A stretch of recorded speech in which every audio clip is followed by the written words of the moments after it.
Welcome, Brilliant Minds. Today's video lesson for November 7th. We are going to be focusing today on continuing our work for our GDCAP on this document-based question to figure out whether these documents show the travel ban from President Trump as a reasonable order to protect the United States or as an act of discrimination against Muslims. And today we're going to be focusing on source 3. We're going to figure out source 3 has more of the point of view of being a protection or a discrimination, more of it being in support of the ban, or if it's more discriminating and therefore this document is criticizing or against the ban. And we're going to make sure that we also end our work with a quote from source 3 in order to prove which claim it is more supporting or against. Right? So right now we are going to want to make sure that we have our agenda filled out. So you want to make sure you go to today's work, and you'll see that today is Tuesday the 7th, and you should already have written in protest to follow President Trump packet due Thursday, and either write again or draw an arrow across like you see here, so you know that's your homework to work on, and it's going to be due on Thursday because we have no school on Friday. And today's shout out goes to Elizabeth M, because she is not only a leader in trying to get her own work done, but she's constantly helping those around her, especially a leader during our Twitter with her partner and her whole college team. Nice work, Elizabeth. So now that we've got our agenda done, we want to come back to our work, our notes, and we want to make sure that we are ready to answer our question. So again, we make sure we put this in our own words, and you should already have written down your own words or one of these two ways. Is a travel ban protecting or discriminating against Americans?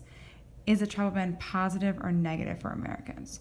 So again, we're looking to see, is there something good about it? Does it do something to help protect the United States? Or is something negative about it? Is it discriminating against a group? So we're gonna go ahead and look at source 3 now.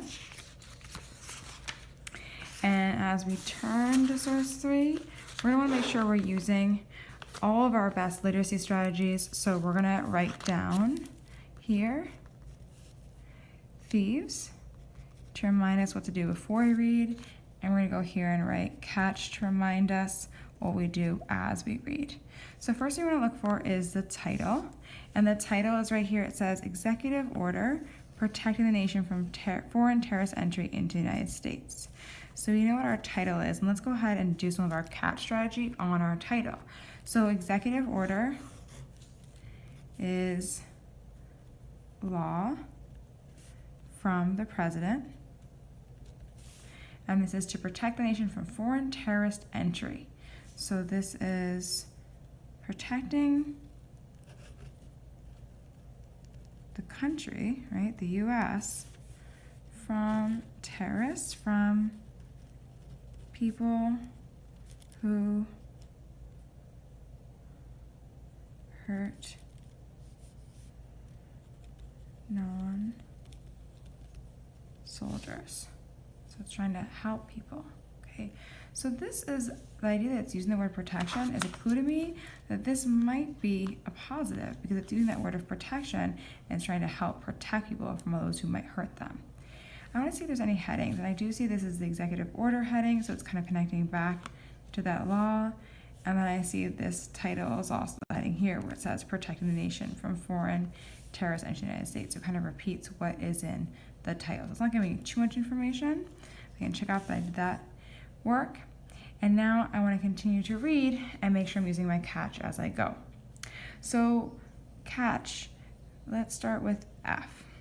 Until the assessment of current screening and vetting procedures is completed, the risk of erroneously permitting entry of a national of one of these countries who intends to commit terrorist acts or otherwise harm the national security of the United States is unacceptably high. Whew, I ran out of breath reading that sentence. So this is a lot of legal language. We're going to slow down and break this up into pieces to make sure you understand. The first word I want to circle for catch is assessment. You guys are probably familiar with that word assessment because we use it in school a lot. Assessment is kind of like a test to see what people know and where things are kind of how good they are at doing something. So this is a test. They want to see until there's a test of screening procedures. So screening means deciding who can enter the US.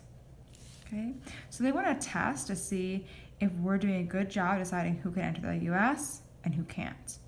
And it says until that's done, permitting entry, the national security of the United States is unacceptably high. So this means that there is too high a risk. Too high a risk. The risk is too high.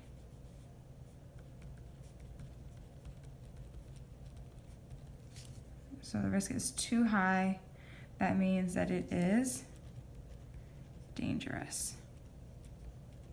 When things are dangerous, we know that we often need protection. Things are really dangerous. So I see the kind of this idea of needing protection again.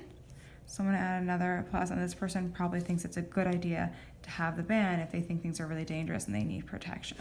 Okay, so let's continue. It says, recent history shows that some of those who have entered the United States through our immigration system have proved to be threats to national security.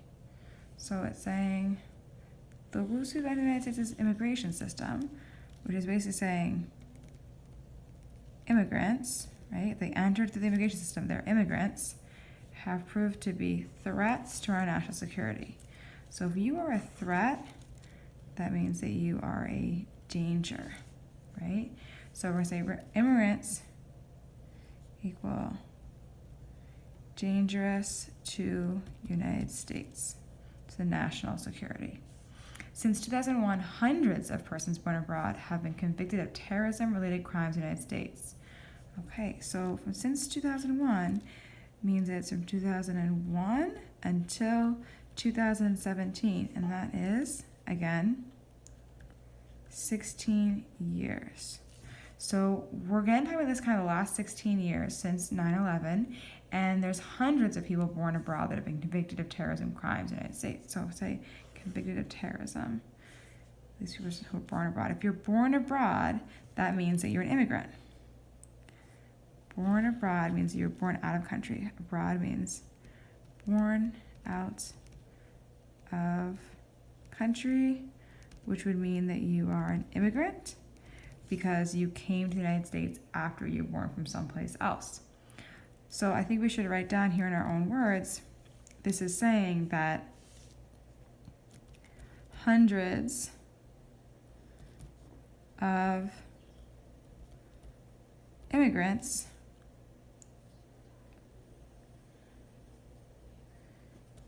did terrorist attacks. Okay.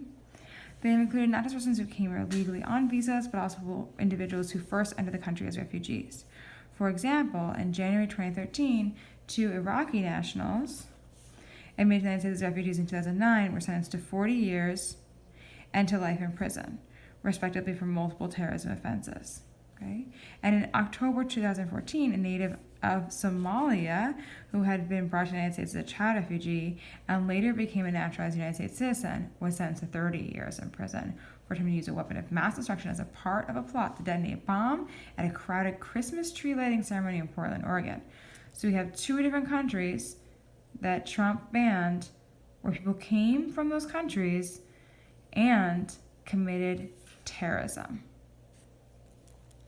So multiple terrorism-related offenses, and here they had a weapon of mass destruction.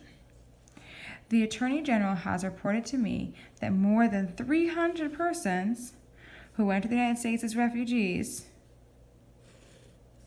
are currently subjects of counterterrorism investigations by the Federal Bureau of Investigation. This is the FBI. Okay, so I want to go back and think about whether I think this paragraph is saying that we need to have the travel ban. Is it a necessary protection, or are they criticizing it and saying it's discrimination? So right at the end of this paragraph, you want to put a circle and say either a plus or a minus. Do you think this paragraph is saying that they need it and it should be a positive, or are they saying they're criticizing it and they're against it, and then in which case you should put a negative?